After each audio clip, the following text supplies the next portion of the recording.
Hey everybody, happy Monday. I am back. It is your girl Kimberly White, feeling so much better from last week.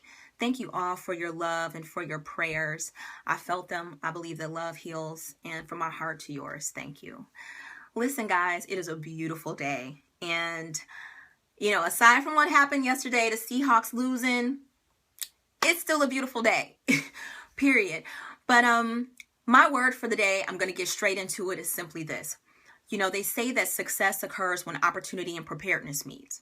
However, I believe that success occurs when opportunity, preparedness, and the right attitude meets. The right attitude is what qualifies us to embark on the opportunity. Without the right attitude, you won't even see the opportunity through the opposition.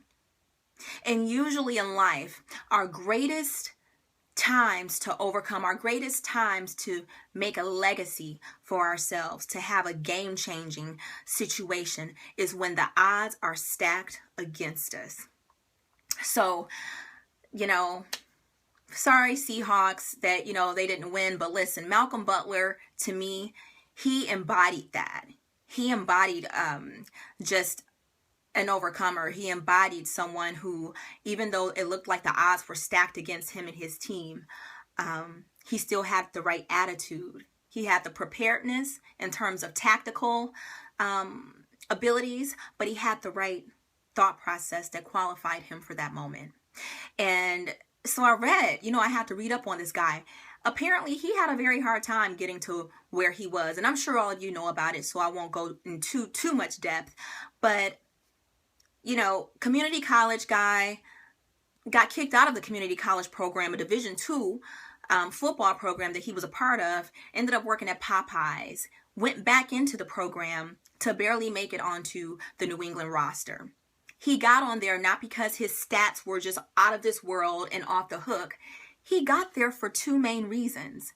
He had an incredible ability to attack the ball, and he had a positive attitude that would not let him relent. He had a very positive attitude that he kept. And they said that those are two things that you couldn't coach into someone. He just had them. That's how he made it onto the team. This guy is a rookie. Look, I don't follow football like that, but I don't know if I don't believe he's actually been talked about like that, But there came a time for him that he was tapped on his shoulder and he was ready. When you looked at the post-game interview, he said, listen, I had a vision and I was prepared. And I just said, okay, I'm going to go out here and do what I do best, period. That's positive attitude. He could have said, man, it's the last 27 seconds of this game. The opponent has the ball in his hands and you're going to tell me to run an interference? Really? Oh, man, that's too much. He could have said a lot of things, but he didn't.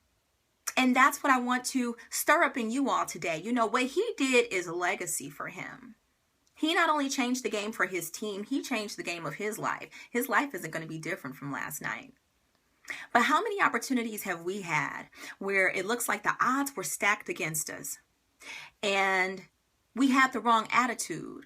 So we just let them stack up and stack up and stack up instead of running an interference. Why is it that sometimes we are so complacent and complaining that we forget we've been commanded by God to win? We've been told that victory is ours, right? So I want to just remind all of you today that the same spirit that's in Malcolm is inside of you. You may not have a stat sheet that says you're the bomb, but baby, God has put greatness in you somewhere. There is something that you do that is unique to you that nobody else in the world can do like you or can do as good as you. I hope that you find that this week. That is my challenge. Find that thing that you are good at and work it. Keep a positive attitude, but work it.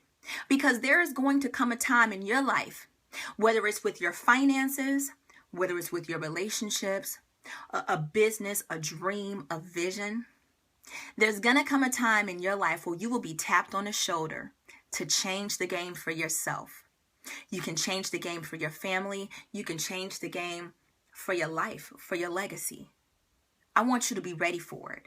But we can't just prepare and practice. We can't just prepare by reading the word or by doing all of these different tactical things. We have to prepare with the proper attitude as well. So that's my challenge for everyone this week. There's a quote by Winston Churchill that talks about this, and I want to share it with you all because I think that it's very, very relevant. We're in Black History Month. We're celebrating game changers. We're celebrating people that contributed to our culture, to our world. We're celebrating legacy. Here's the thing. We live, we work, we die. But what's the legacy that we leave? A friend of mine said that to me, and it has stopped me. And I hope that it stops you, because we all can be game changers. So check out this quote. I'll leave you guys with this. This is by Winston Churchill. It says, "To each there comes in their lifetime a special moment when they are figuratively tapped on the shoulder and offered the chance to do a very special thing, unique to their abilities and talents. What a tragedy if that moment finds them unprepared and unqualified for what could have been their finest hour." I'll repeat it. To each comes in their lifetime a special moment when they are tapped on the shoulder and offered the chance to do something special that's unique to their talents and abilities. What a tragedy if that moment finds them unprepared and unqualified for what could have been their finest hour. Listen, Malcolm can't say that. He was prepared and he was qualified with the right attitude. I hope that you guys keep the right attitude, stay prepared, and keep at it.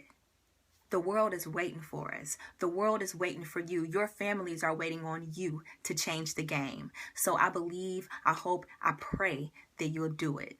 Get the job done, guys. Listen, have a fantastic Monday, a beautiful day. I love all of you. Send it, like it, share it, comment, and I'll see you guys next week.